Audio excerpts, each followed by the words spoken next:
हाँ जी फ्रेंड्स, आज एक बहुत ही इम्पोर्टेंट अपडेट आप लोगों के साथ शेयर करने के लिए मैं आया हूँ। देखिए जो न्यू इनकम टैक्स एक्ट है 2025 वो एप्लीकेबल हो चुका है फ्रॉम 1st ऑफ अप्रैल 2026 या मैं कहूँ for the tax from the tax year 26-27। तो जो इनकम टैक्स रूल्स आए हैं आपके 2026 उसका एक बहुत ही इंपॉर्टेंट रूल है रूल 46 सब रूल 8 जो बात करता है बुक्स ऑफ अकाउंट्स के रिगार्डिंग। देखिए अभी तो टैक्स ईयर आपका स्टार्ट ही हुआ है, तो एक बहुत ही इंपॉर्टेंट अपडेट्स जो आपके बुक्स ऑफ अकाउंट से रिलेटेड आपको इंश्योर करने हैं वो आज के इस वीडियो में अपन डिस्कस करने वाले हैं।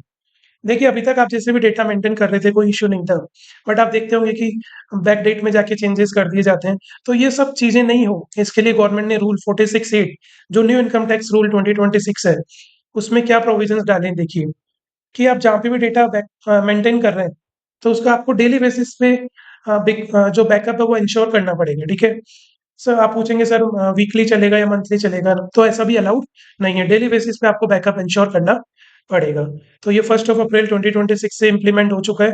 तो आप जल्दी से जल्दी इसका कंप्लाइंस कीजिए और आप इंश्योर कीजिए कि अगर आपका डेटा कहीं क्लाउड पे सेव किया हुआ है तो उस क्लाउड का जो लोकेशन है या सर्वर का जो लोकेशन है वो इंडिया में ही होना चाहिए। और जो भी आपका डेटा का सेटिंग्स है तो वो इंश्योर करे कि आपका डेटा का जो डेली बैकअप है वो लिया जा रहा हो। तो ये आपको इंश्योर करना सर, अगर ऐसा नहीं करेंगे तो क्या होगा? देखिए अगर आप इस रूल का कंप्लायंस नहीं करते हैं, तो सबसे पहली बात तो जो क्लाइंट है, जिसके बुक्स ऑफ अकाउंट्स है, उसको पेनल्टी चार्ज कर सकता है डिपार्टमेंट 25,000।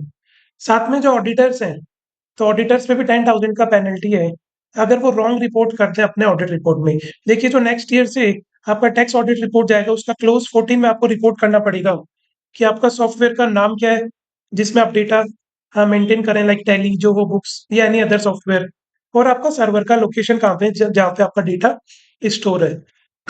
आपका फिजिकल एड्रेस कहाँ है सर्वर का, जहाँ इंडिया में बैकअप स्टोर हो रहा है। ठीक है? क्योंकि आप फॉरेन क्लाउड्स पे या फॉरेन पे डेटा नहीं रख सकते, आपको इंडिया के अंदर ही अपना डेटा स्टोर करके रखना पड़ेगा।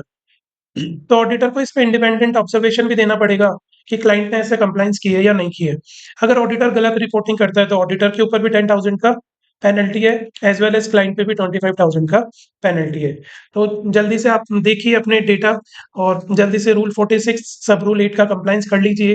अभी सिर्फ अप्रैल एंड मई आपका खत्म हुआ है, बट इसको जल्दी से आप अपने सिस्टम पे कंप्लायंस कीजिए ताकि ये पेनल्टीज अवॉइड कर सके। That's all for today. और बताइएगा मुझे कैसा लगा आपको वीडियो, और मिलते हैं अगले सेशन में। तब तक के लिए लाइक कर दीजिए और कमेंट करके बताइए कैसा लगा आपको video. That's all for today.